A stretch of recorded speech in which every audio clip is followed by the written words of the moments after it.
take today, YouTube. Okay. This video is about diamagnetism and how to get allness. Okay, so here we have T upside down and another T upside down. I don't know if you can see that. Okay. So I have two theories. One of them is have a magnet, electromagnet on one end, or a magnet. Okay, so the top is the water coming in, right? And then there's another one where there's like this, coming straight down, going out somewhere down the bottom, and something going out the side, having a magnet on the side, drawing it out, drawing the metals away. And what remains is going down, and that's allness. Or mass. O-R-M-U-S. Not sure what that is, but I know that it's minerals that are structured and they're rearranged and a lot of other stuff I'll tell you about. And so basically you have a magnet, and we know magnets have a direction, and it draws the heavy metals away, right? Because if you have the metals come but then repelled back the other way, so this is a new thing that I've come up with, is that maybe the repeller has to be a force field in which only there's a hole for the gold and the copper to come down. So my idea was to have a coming down and a magnet at the bottom, and to the side go somewhere else. So the repelling force is pushing up. And the magnet is at the bottom. So the water comes down from the top as gravity does it, but then anything that's magnetic will push away. But the downside was that if allness is diamagnetic and repulsive of metal, just like metals, if it's repulsive from magnetic fields, and that's why Barry Carter had a down with the gravity and a side, but that was the magnet. So the side had the magnet propelling it away, as opposed drawing it away, like magnetism drawing instead of pushing. And the idea is that whatever remains is something that didn't like it, and that's the allness. It's diamagnetic. And diamagnetic is the opposite of magnetic. If you get a magnet and put it next to copper, nothing happens. Nothing attracts. If you put it next to gold, same answer, and same would be for brass, I guess, and for bronze.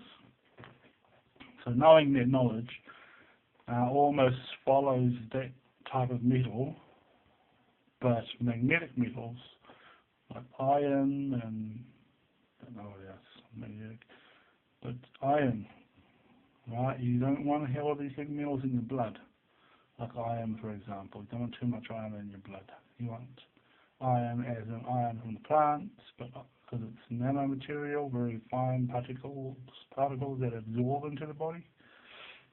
Okay, so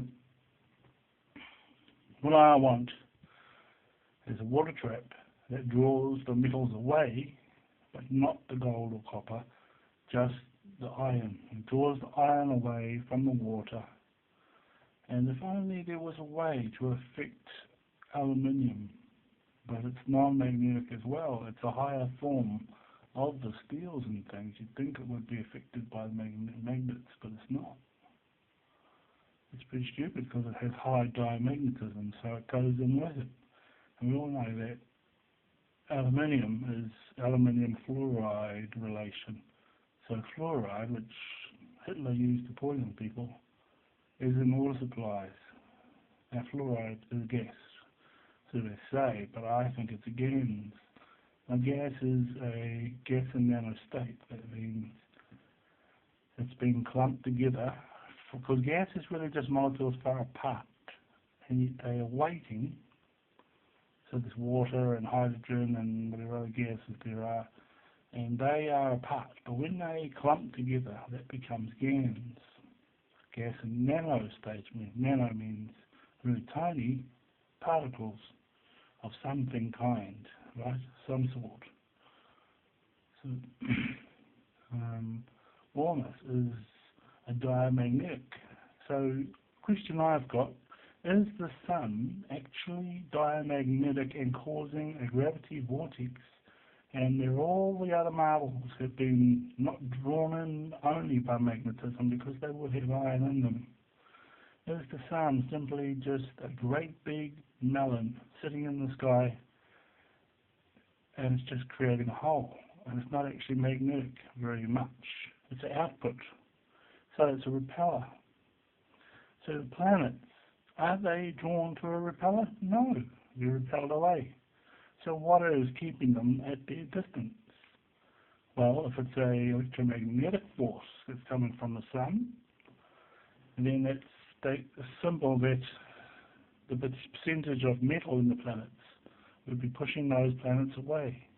Now, if the planets have quite a lot of diamagnetism, the more diamagnetic they are, then the further away they'll be.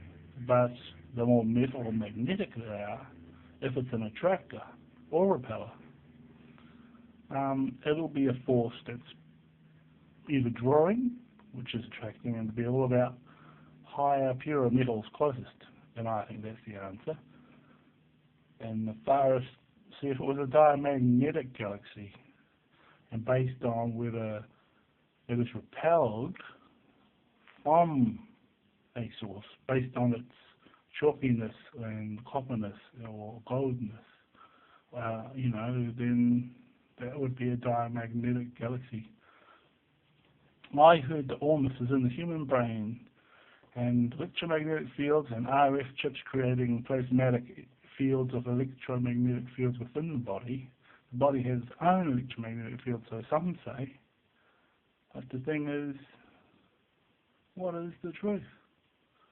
Well, I feel a lot of plasma stuff happen when I consume a lot of iron, a real iron, like iron particles.